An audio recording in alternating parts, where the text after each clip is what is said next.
Hey guys, so take a look at this clip here. Homonormativity literally copy-pastes the dominant heteronormative ideals and binary constructs and literally weaves it into the fabric of LGBT culture and identity, specifically with dating preferences. So watching this reminded me of a particular phase in my life, and specifically a night that I want to talk about. I'm gonna get into it. Give me a like while the intro plays.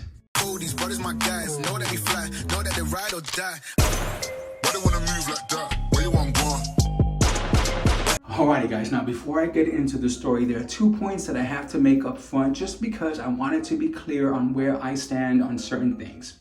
So the first one is, I hold femboys in the utmost of respect. For guys of a certain age like me, this just might be my opinion, but when I think about gay rights, now, I wasn't there for the very beginnings, like the Stonewall, like I wasn't quite old enough for that, but I still feel like I grew up in this time to where we hadn't had any rights. We were just like very little, and it was in the middle of the struggle.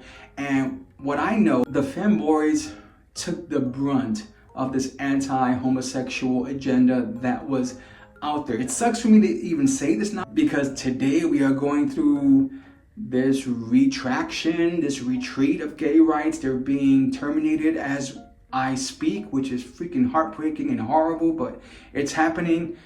But back in the day, as we fought, and I was watching this stuff on TV or being there in some occasions or just reading about it, when you look at the front lines, it was always the femboys. Now, I'm going to be speaking specifically about the men, even though, because I'm a man, but of course, this applies to every letter in the spectrum.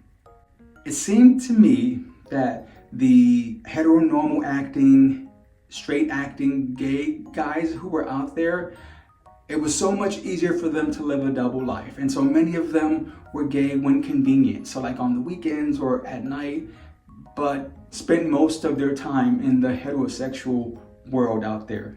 The femboys didn't have that option.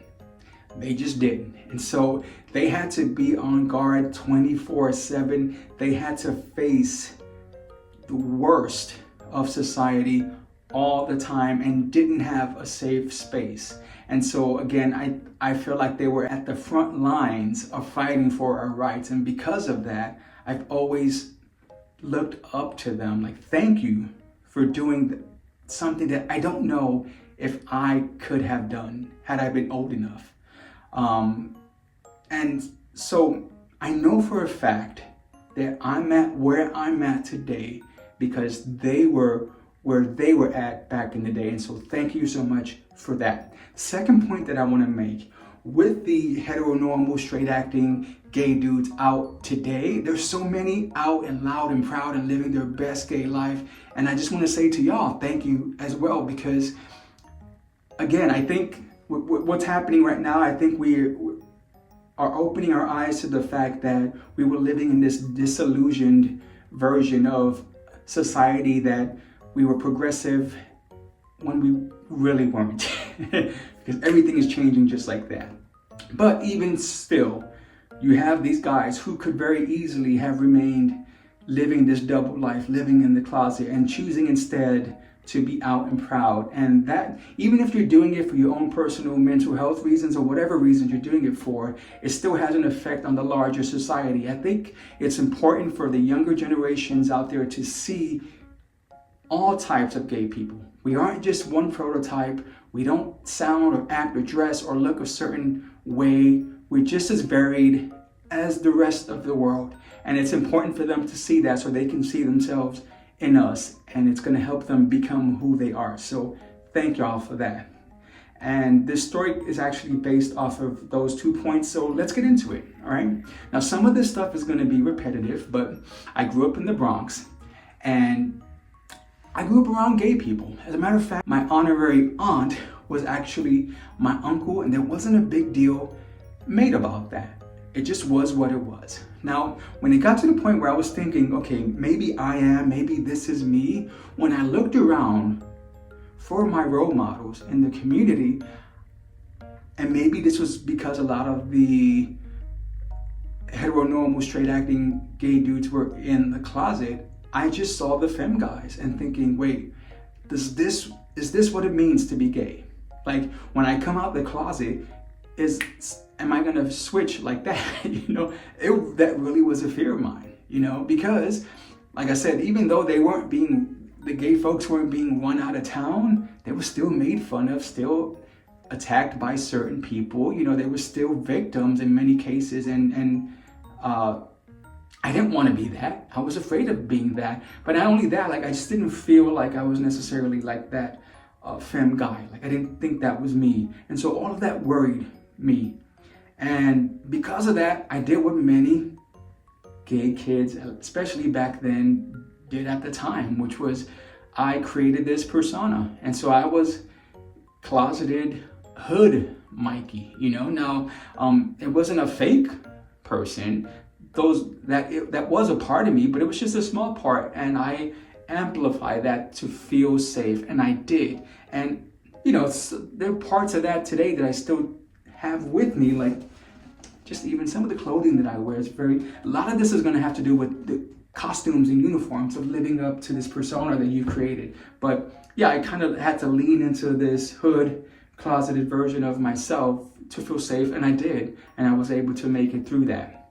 Now, when I joined the military, different environment, different set of people, and so I had to then create closeted military Mikey, which was easy for me, very similar to hood Mikey, but also part of being closeted gay Mikey was being broke. Like, a lot of military folks are broke, and so you're doing your shopping at the Navy Exchange on base, and so I had tons of flannel shirts, tons of stuff that most gay dudes would not wear to the gay bar, but I had them all because it was the only thing that I could afford.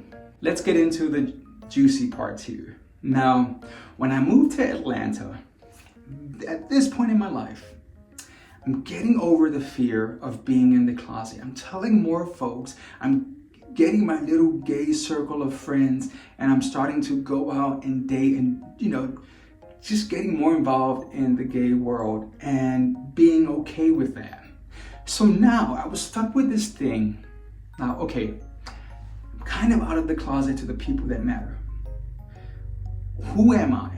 Like, what does that mean? Remove closet from the description. Who's gay, Mikey? Who's Mikey? Just me, without anything else attached to it. Could I find myself?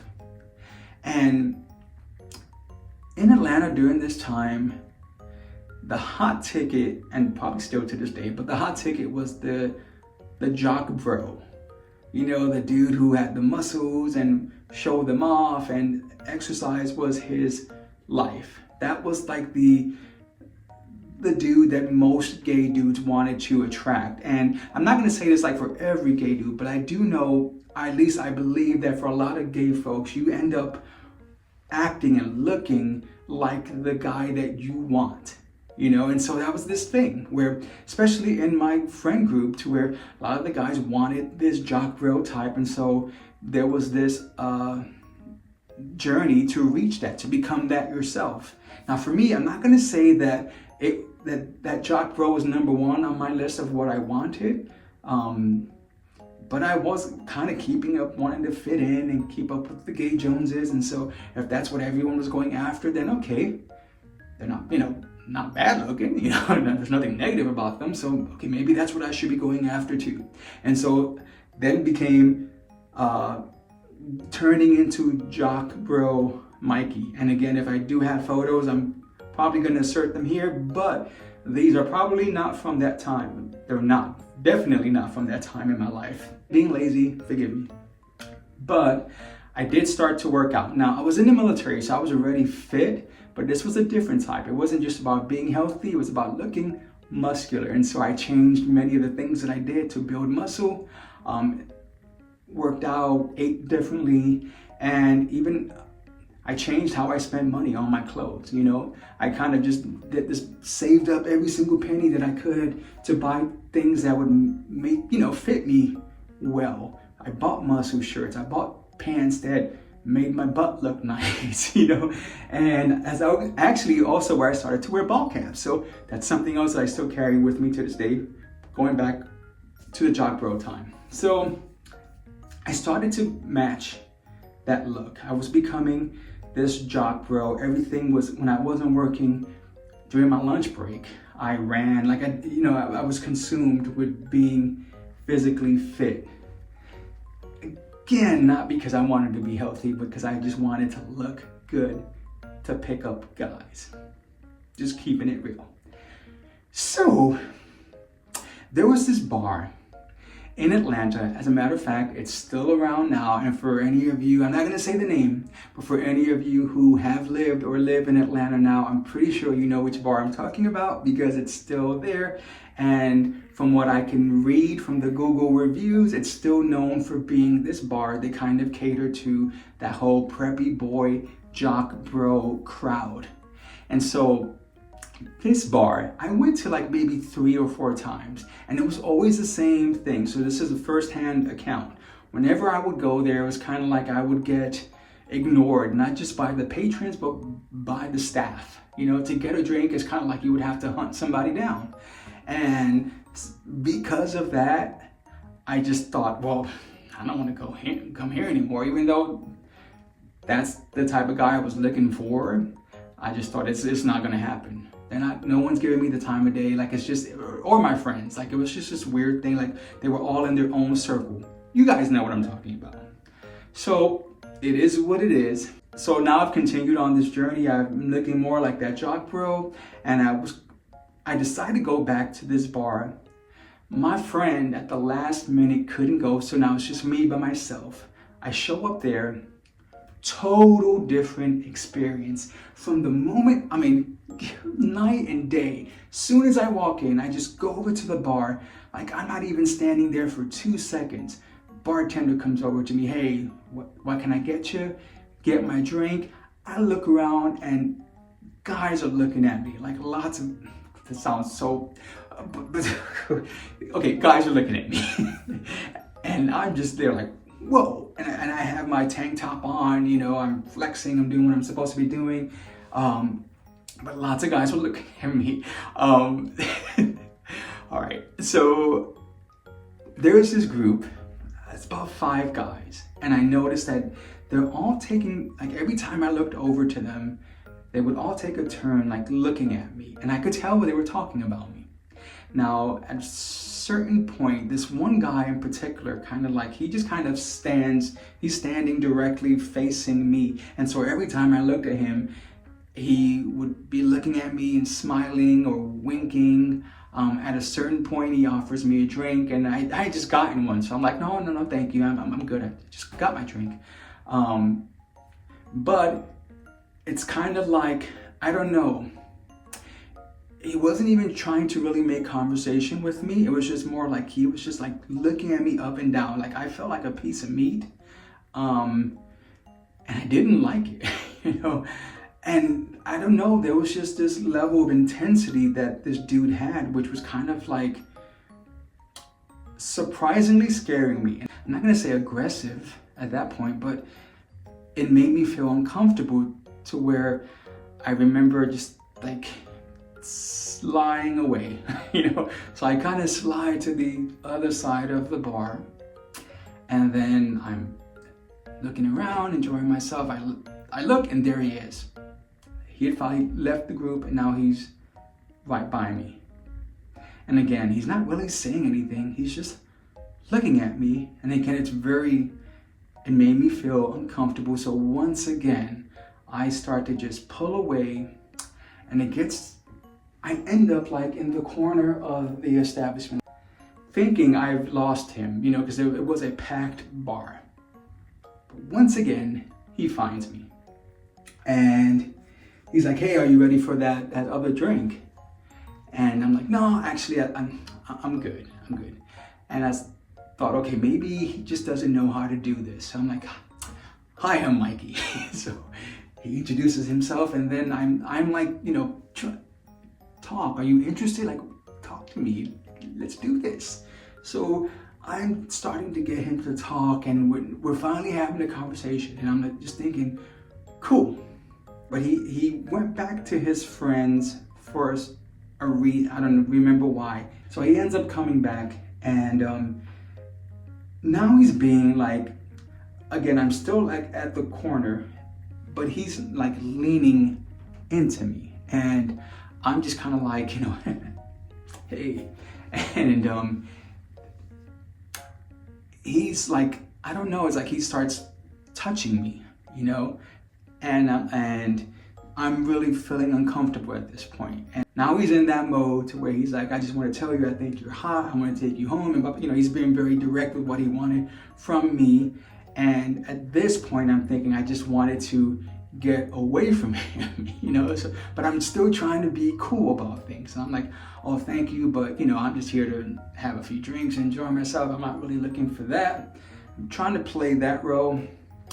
But then he kind of just reaches and grabs me down there. And I mentioned this before. I'm not a fighter. Like, I do not like fighting. I will avoid a fight at all costs. But when I feel like I'm pinned up against the wall and I feel like I have to be aggressive, then that other side of me will make an appearance. And that's exactly what happened. Because when he grabbed me, I pushed him and I felt my hands going into a fist. Like, I knew what was going to happen. I didn't want this to happen. Like, I don't want to fight. I don't want to fight anyone, but in particular, I don't want to fight a gay dude. Like, I don't ever want to do that. But he just grabbed my junk, So I push him, and then now I'm going up to him, and I'm like, mother, don't you dare, what's wrong with you? I went off on him, and he's like, well, you want this, and I'm like, it took everything that I had in me not to hit him. I really wanted to. I felt so violated. And being someone who was previously violated, I felt like, okay, not this time. This time I'm gonna fight. That's kind of like my blood was boiling, and I'm thinking, I'm gonna fight this time. But I walk away from that. And initially, I was gonna stay at the bar, but then I see him go back to his friends, and they're looking at me again. And now I'm thinking, I don't know what kind of look this is. Thinking, are they gonna try something? So instead, I just kind of waited for a moment where I could see all of them and just exited stage left, and I left home.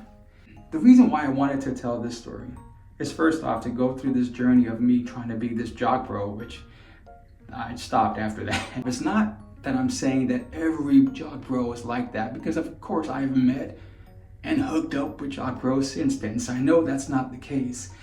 But it was important for me to tell this story because, first off, it was a lesson for me that I shouldn't try to be hood Mikey or military Mikey or jock bro Mikey. None of them made me happy. I was never more alone than when I was hood Mikey. I was never more depressed than when I was military Mikey. And I was never more fake than when I was jock bro Mikey, because I didn't like any of that scene. I just wanted to be able to say, hey, I hooked up with this guy that everyone thought I should hook up with, So I dropped all of that. And so much changed for me, really. I dress the way that I dress. It's whatever I like. I put on whatever I can fit into. I put that on, and it's not guided by any of that. Like, who can I pick up? Who do I want to pick up? Like, that stopped then. And that doesn't mean you don't want to look cute and you don't want to pick up. But I didn't lead with that. If you want to hook up with me because of how I look in my choices, then let's do this. But I'm not going to dress up for you, if that makes any sense. I really did learn that, and also in how to, it wasn't just how you dress. It was this persona that you had to take on when you were a jock bro. And so I didn't want to do that either. And so I'm silly. I'm a clown. And I remember this, man. Like, I was hanging out with my friends, and I would do stuff like this one night in particular. I don't even know what we were talking about, but I just kind of was trying to be I was being goofy and being a clown, and I just remember just dropping onto the floor. And I remember my friend, he's like, "Get up!" He was so super embarrassed because he's like, "You're making a scene. Everyone's looking at you." And I remember looking at him and thinking, I don't care. You know, and I really meant that. I didn't care. Whoever you are is who you are. And if that makes you look like a jock bro, that makes you look like whatever it makes you look like, that's cool. That's who you are, then that's fine. But never try to put on this persona, wear this costume, wear this outfit to try to fit in or for any other reason, because you're not gonna end up getting what you want in the end. Yeah, that's my story. Like would be great, subscribe would be even better, but most importantly, comment. And really, I guess what I would like to hear back from you guys is, did you ever go through through a phase of where you thought I have to be this type of person to get this type of person? And maybe that worked out for you. I'd love to read about that, but if it didn't, I'd love to read about that too.